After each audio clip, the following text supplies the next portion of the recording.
আসসালামু আলাইকুম এভরিওয়ান, কি অবস্থা? ভালো আছেন? আমিও ভালো আছি। আজকে ভিডিও নিয়ে আসলাম অন্যরকম একটা ভিডিও।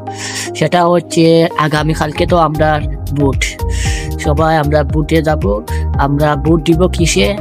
ন্যায় ইনসাফে, এবং যাতে দাবাজ এবং সাদাবাজ, টেন্ডাবাজ বা দুর্নীতি বা আমরা তাদেরকে আমরা ভোট দিব না, আমরা দিব ন্যায় ইনসাফে প্রতীক। সেটা মূল্যবান ভোটটি আপনার ন্যায় ইনসাফে ভোটে দিবেন এবং সৎ শাসনে ইনসাফে। আর আমরা চেষ্টা করব দুর্নীতি, টেন্ডারবাজ, চাঁদাবাজ এসব লোককে আমরা দেব না। কথাগুলো আমি কারোর উদ্দেশ্যে বলছি না এবং কারোর বিরুদ্ধে বলছি না, আমরা জনগণের কাছে বলছি। আমার ভোট আমি দেব যাকে খুশি দেব। কে ধন্যবাদ।